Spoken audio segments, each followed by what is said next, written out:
Hello दोस्तों, क्या हाल चाल। मैं विपुल राम शर्मा एक बार फिर आपके सामने हाजिर हूँ लेकर के एक बेहतरीन सी क्लास जिसमें हम बात करेंगे 12th CBSE plus UP board physics के बारे में। देखें जरा, लास्ट टाइम हमने अपना टॉपिक कंप्लीट कर लिया था और आशा है आपने बहुत अच्छे से, बहुत दिल लगा के आपने सारी चीज़ों को अच्छे से स्टडी किया होगा। जल्दी जल्दी से इन सभी चैप्टर्स को कंप्लीट कर लेते हैं, फिर हम आपके लिए लेकर आ रहे हैं एक बेहतरीन सी सीरीज और नए साल पर एक वैसे ही कि तो हमारा न्यू ईयर जो होता है वो अप्रैल में होता है, लेकिन फिर भी जनवरी नया स्टार्टअप हम लेकर आ रहे हैं आप लोगों के लिए।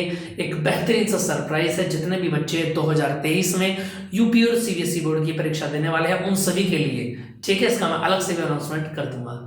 ठीक है, कोशिश है जल्दी से जल्दी अपने सिलेबस को कंप्लीट करते हैं, भले देर से आए हैं लेकिन सिलेबस को कंप्लीट करा के आपके लिए बहुत अच्छी अच्छी चीजें मैं लेकर के आने वाला हूं। ठीक है, चलिए दोस्तों बात करते हैं आज के टॉपिक के बारे में। तो देखिए जरा, टॉपिक क्या नया चैप्टर स्टार्ट होने वाला है आप लोगों के सामने, क्लास 12 न्यूक्ली। ठीक है, हिंदी में बोले तो अपन लोग इसको बोलेंगे नाभिक। ठीक है, चलिए न्यूक्ली क्लास 1 इसमें हम बात करेंगे आज आपके बारे में, इस क्लास के बारे में। ठीक है, चलेगा तो जल्दी से रेडी हो जाए, कॉपी पेंसिल लेके 2 या 3 पार्ट्स में इस चैप्टर को हम कंप्लीट कर देंगे। ठीक है, सीबीएसई का जो सिलेबस है उसके अकॉर्डिंग मैं इसमें आपको चीजें कराऊंगा। बाकी तो उसमें बहुत डीप हम जा सकते हैं, लेकिन अभी आपके लिए जितना प्रेफर होगा केवल वही आपको पढ़ाया जाएगा। ठीक है बच्चा लोग, चलिए जरा उसको ध्यान में रखते हुए देखें जरा, पहले सबसे पहले इसके सिलेबस को देख लेते हैं ना। आपकी स्क्रीन पर दिखाई दे रहा है सिलेबस की, अगर मैं बात करूं देखना जरा, सबसे नंबर 1 पॉइंट पर क्या पढ़ेंगे उसमें, composition and size of nucleus. ठीक है, सेकंड पॉइंट पर nucleus force, third point is mass energy relation, यानी एम और मास और एनर्जी में क्या रिलेशन होता है, जैसा हमने स्टडी पहले भी किया था और यहां पर भी हम न्यूक्लियस के अकॉर्डिंग इसको पढ़ेंगे। फोर्थ पॉइंट आ जाता है मास डिफीट, बाइंडिंग एनर्जी पर nucleus and it's variation with mass number. ठीक है बच्चा लोग, उसके बाद आ जाता है आपका next point number 5, nuclear fission and the 6 is nuclear fusion. है ना, पूरे के पूरे चैप्टर को हम 2 या 3 वीडियोस में कंप्लीट करेंगे। है ना, मजे से पढ़ेंगे, कोई दिक्कत वाली बात नहीं, कोई जल्दबाजी वाली बात नहीं है। ठीक है, चलिए बच्चा लोग अब देखें जरा सामने।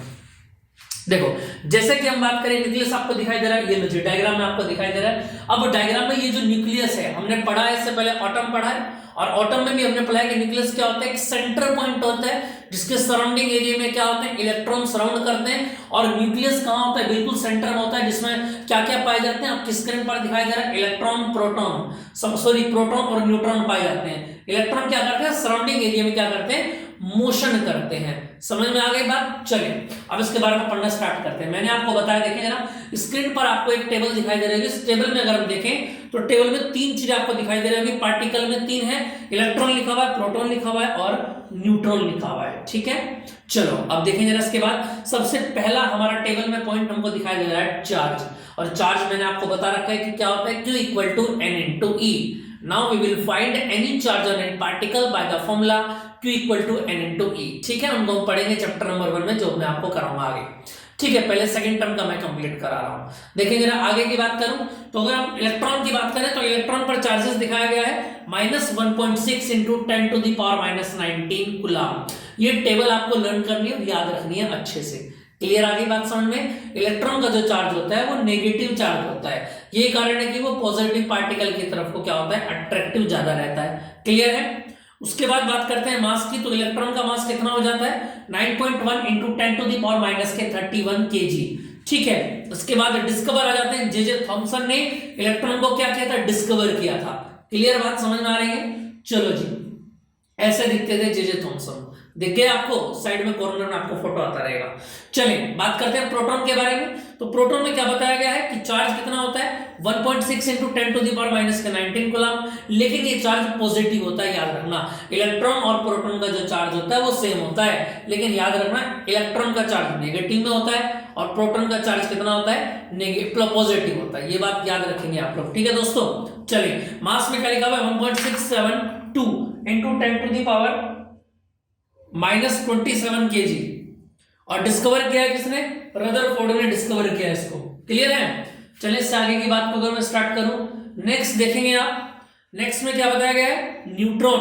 और न्यूट्रॉन पर जो चार्ज होता है वो 0 होता है। यही रीजन है कि न्यूट्रॉन को क्या बोला जाता है, नकारा बोला जाता है। समझ में आ रही बात। न्यूट्रॉन का दूसरा नाम क्या है, नकारा।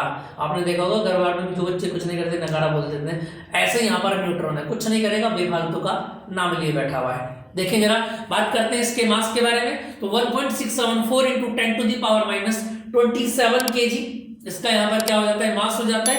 ये मास आप याद रखेंगे, ठीक है। फिर दोबारा से ध्यान रखेंगे, इलेक्ट्रॉन के मास कितना होता है, 9.1 इंटू 10⁻³ kg। और अगर हम बात करें प्रोटॉन और न्यूट्रॉन का जो वेट होता है वो कितना होता है, 1.672 इंटू 10⁻27 kg। डिस्कवर किसने किया था न्यूट्रॉन को, जेम्स चैडविक ने इसको डिस्कवर किया था, ठीक है। इतनी बात आप लोग याद रखेंगे। समझ में आ गई बात। चलिए अब इससे आगे की कुछ बातें मैं आपको स्टार्ट कराता हूं। देखें जरा, अगर हम बात करें, क्या अपनी बातों पर वापस आ जाते हैं। देखें ना, अगर मैं बात करूं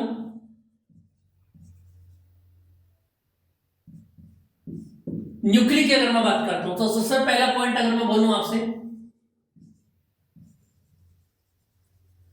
अगर मैं न्यूक्लियॉन्स आपको बोलूं, ये नाम आप याद रखेंगे। देखो ये पॉइंट्स आपको याद रखने, इंपॉर्टेंट पॉइंट मैं इसमें आपको लिखा रहा हूं। चल जा भाई, ठंड हो रही है ना तो ये गड़बड़ी कर रहे हैं चलने में।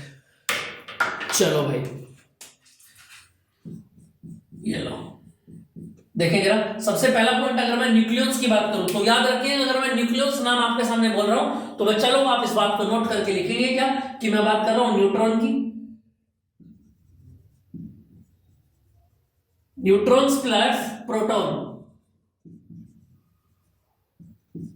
क्लियर है, ये बात आप लोग याद रखेंगे, ठीक। चलो सेकंड पॉइंट की अगर मैं बात करता हूं, अब सेकंड पॉइंट आप क्या ध्यान रखेंगे, देखो यहां पर आपको ध्यान रखना है क्या, atomic number.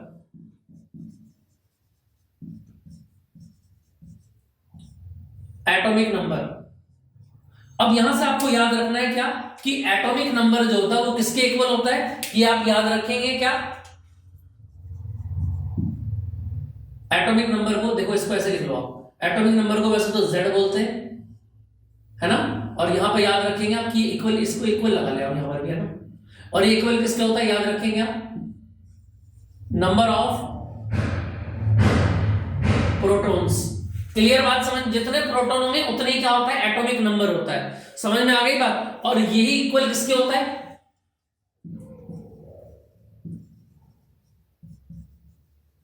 Number of electrons के इक्वल होता है। ये बात याद रहेगी, atomic number equal to number of proton and the number of electrons, है ना।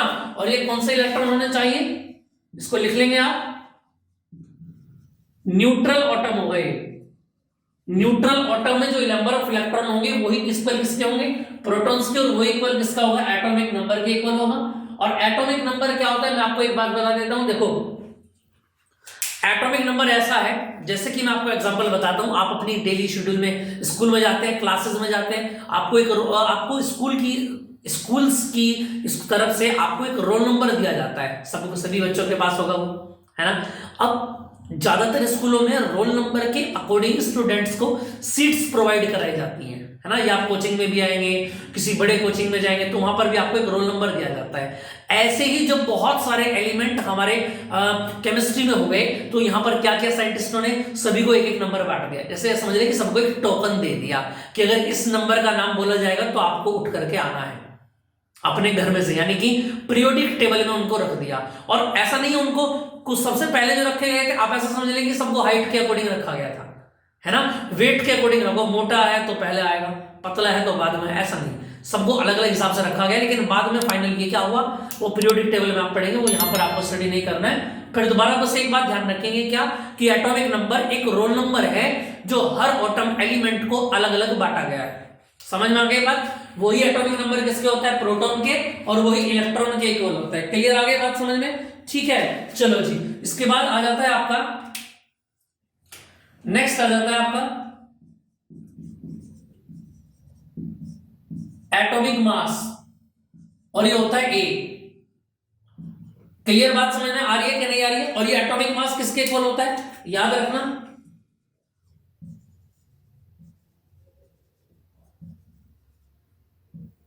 Number of proton plus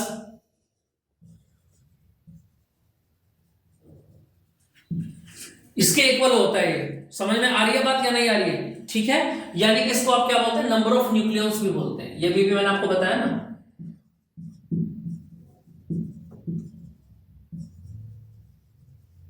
number of nucleons भी बोलते हैं। क्लियर आगे बात समझ में। तो तीन बातें मैंने आपको बताई है, न्यूक्लियॉन्स के बारे में बताया है, एटॉमिक नंबर के बारे में बताया है और एटॉमिक मास के बारे में मैंने आपको बताया। और किसी भी एलिमेंट को आप रिप्रेजेंट कैसे करते हैं इसको भी लिख लेंगे आप। एलिमेंट, किसी भी एलिमेंट को मान लेगा आपको x को रिप्रेजेंट करना है, तो याद रखना जो एटॉमिक नंबर होता है वो कहां पर लिखा जाता है, नीचे z, और जो एटॉमिक मास होता है वो कहां पर लिखा जाता है, ऊपर। जैसे कि मैं एग्जांपल में अगर आपको रिप्रेजेंट कर रहा हूं तो कैसे लिखते हैं, देखो कार्बन को कैसे लिखते हैं 6C12, ऐसे लिखते हैं कि नहीं लिखते हैं, बताना जरा, समझ में आ रहा है या नहीं आ रहा है। और क्या लिखते हैं 17Cl, 17 क्लोरीन 35।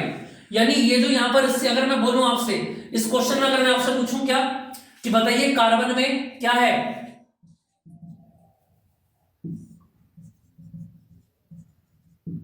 कार्बन का एटॉमिक नंबर बताइए कितना है, या फिर आपसे पूछा जाएगा कार्बन का एटॉमिक मास बताइए कितना है।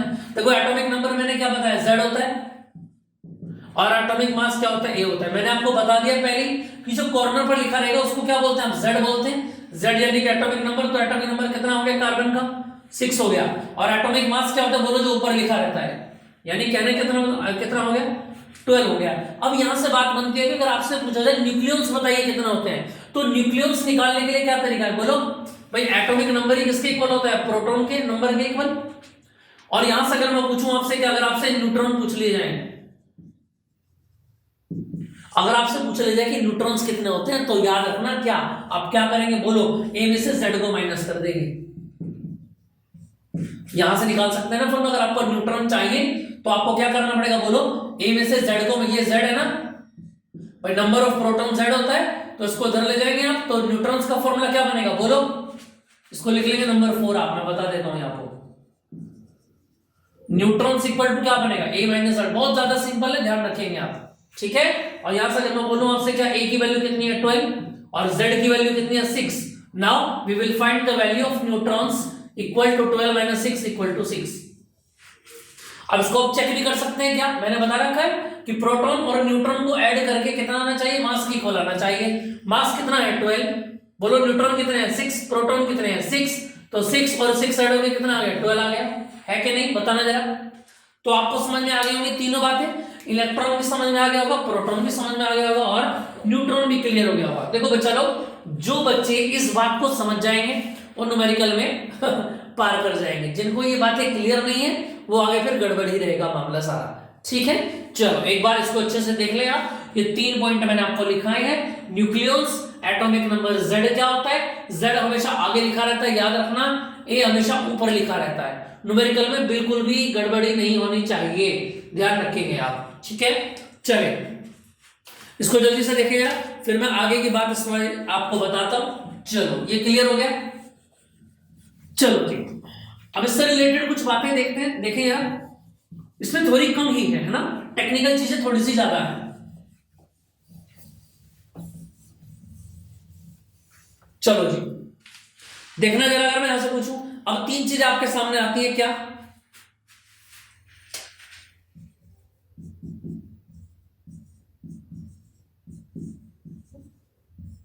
Isotopes, number second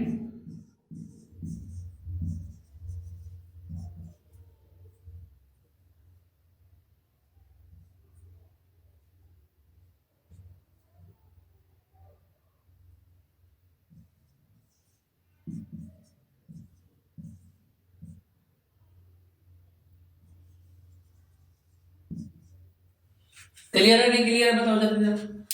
isotopes, isobars और आइसोटोन्स, तीनों बातें यहां से समझ में आ रही है आपको, दिखाई दे रहा है।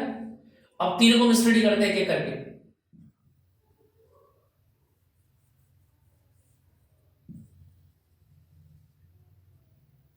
क्लियर आ रहा है समझ में। अगर मैं आइसोटॉप्स पूछूं आपसे तो आइसोटॉप्स क्या होता है बताना जरा। देखो याद रखना, which has the same atomic number,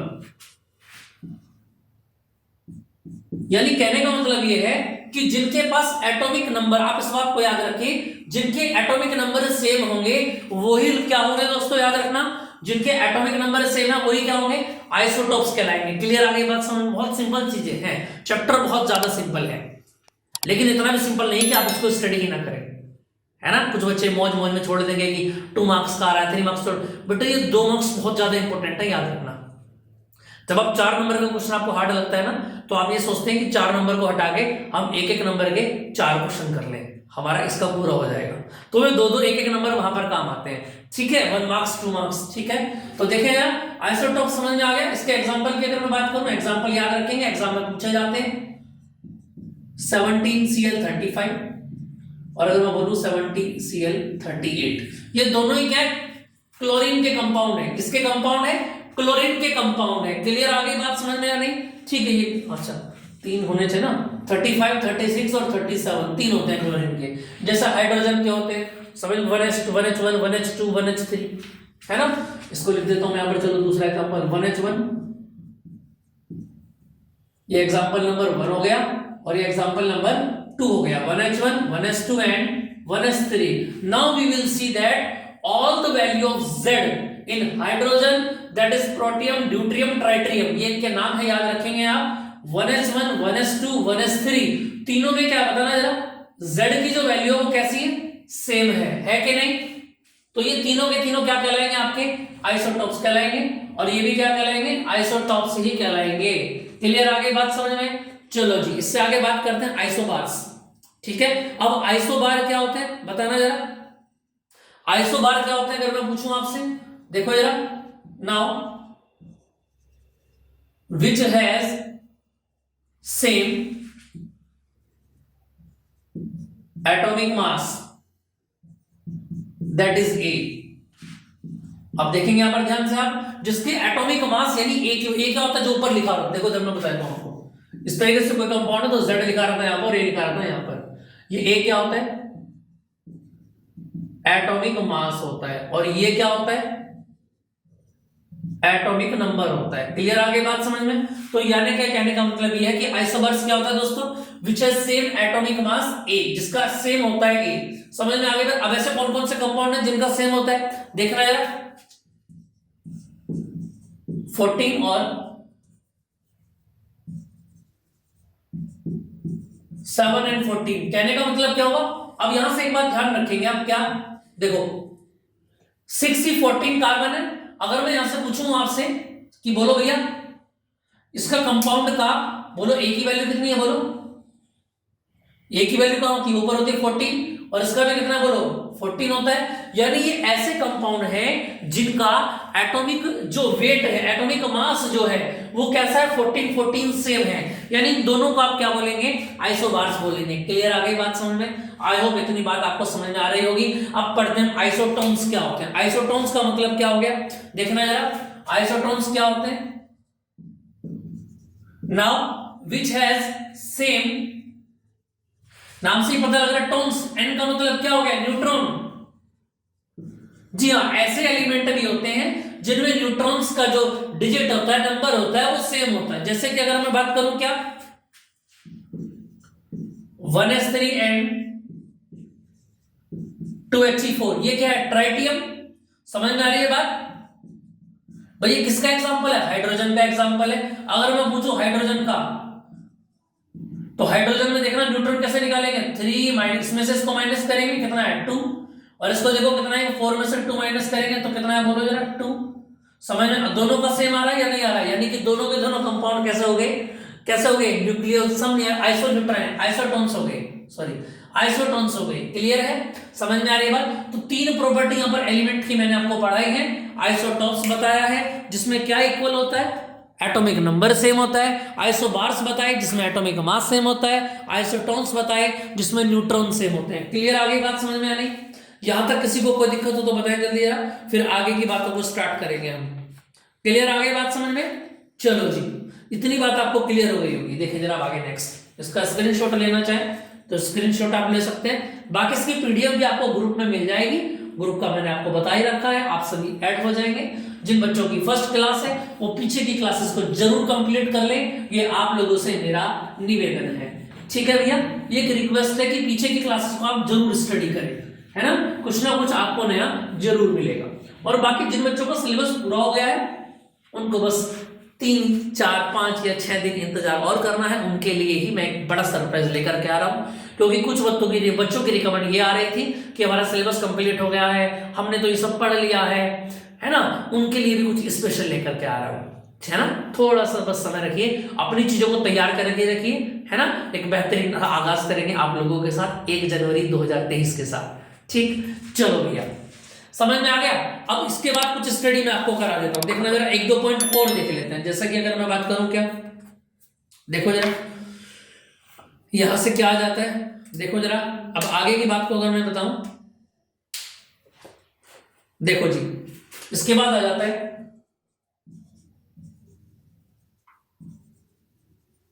nuclear density.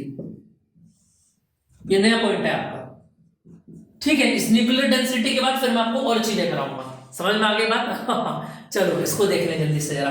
बहुत बिल्कुल भी प्रेशर नहीं रखना है, जितना आपने पढ़ रखा है सारी बात ठीक है, बहुत अच्छा अगर आपने पढ़ रखा है। लेट हम हैं, आप नहीं, ठीक है। ये बात मैं यहाँ पर बोल देता हूँ, क्योंकि हमने थोड़ा सा लेट विचार किया इस चीज के बारे में, तो इसलिए हम लेट हो रहे हैं। लेकिन पूरी मेहनत आप लोगों के साथ रहेगी और एग्जाम से पहले पहले सब कुछ कंप्लीट करा दूंगा, ये मेरी गारंटी है विपुल राम शर्मा जी की, ठीक है।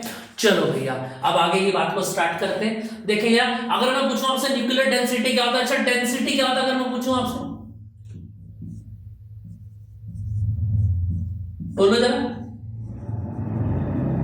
क्या डेंसिटी का ये फॉर्मूला होता है क्या नहीं होता है, कि डी क्या रो भी बोल देते हैं कई जगह इसको, है ना। इसको आप लिख सकते हैं, फिलहाल यहाँ पर डेंसिटी कहते हैं या रो कहते हैं, एक ही बात है ना, कुछ भी लिख सकते हैं हम। तो रो इक्वल टू क्या होता है, मास अपॉन वॉल्यूम। अगर मैं पूछूं आपसे न्यूक्लियर डेंसिटी क्या होता है, बताना जल्दी से जरा। देखो डेंसिटी ऑफ न्यूक्लियस इंडिपेंडेंट, जो न्यूक्लियर का जो डेंसिटी होता है वो इंडिपेंडेंट क्या होता है, किसके ऊपर इंडिपेंडेंट होता है, याद रखना, independent on the size of, जो न्यूक्लियस का साइज होता है, साइज का देखो, साइज का मतलब होता है उसके एरिया से, उसके वॉल्यूम से, साइज का मतलब तो यही है। तो उसके कैसे कैसे इक्वल होगा उसको बारे में यहां पर थोड़ा सा इसको बता देते हैं। देखना जरा, अगर मैं रो इक्वल टू बोलूं, भाई मास अगर मैं बोलूं, बताना जरा, मास कितना होता है, m होता है, समझ में आ गई बात। अब यहां से एक बात याद रखना, क्या कि अगर मैं एवरेज, देखो वॉल्यूम कितना हो जाता है, ये वॉल्यूम होता है क्या नहीं होता है, बताना जरा। इतना वॉल्यूम होता है। अगर मैं मास की बात करूं तो मास कितना हो जाता है, बोलो जरा, m इंटू ए। ये मास होगा या नहीं होगा, बताना जल्दी से जरा। भाई m क्या है यहां पर, ये एवरेज मास है, याद रखना इसको। m क्या है,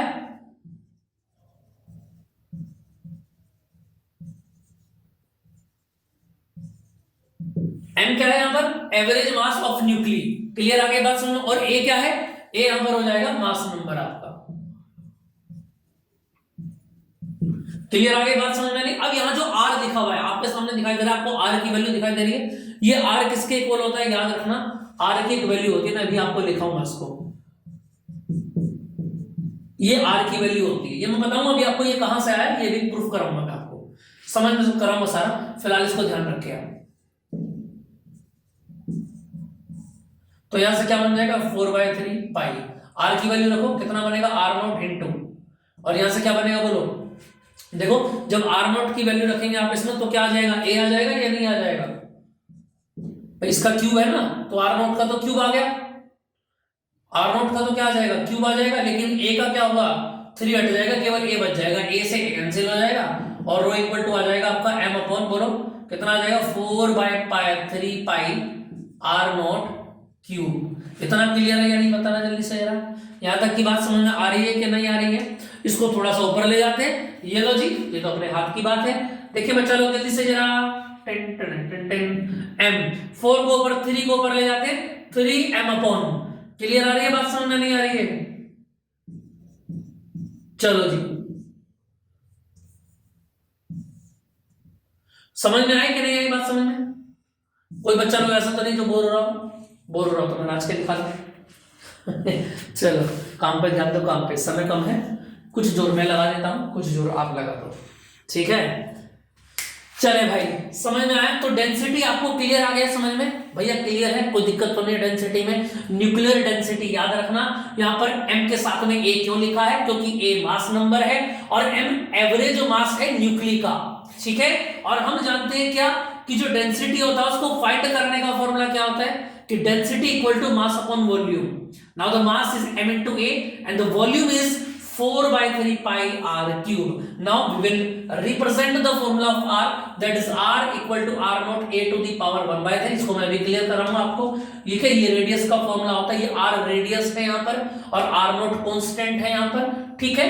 तो यहाँ से a आ गया, a से a कैंसिल हो गया, ये बन जाता है आपका इसका न्यूक्लियर डेंसिटी का formula, rho equal to 3m upon 4 pi r naught cube. Clear है? यहाँ तक किसी को कोई दिक्कत, किसी तरह की कोई दिक्कत तो नहीं है। न्यूक्लियर साइज भी मैं आपको कराऊंगा, समझ में आ रही है बात?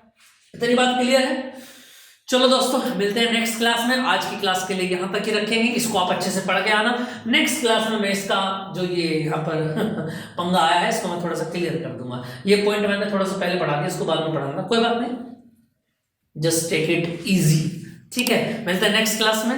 अपना ध्यान रखें, अपने माता पिता की सेवा करते रहिए। जय हिंद, जय भारत।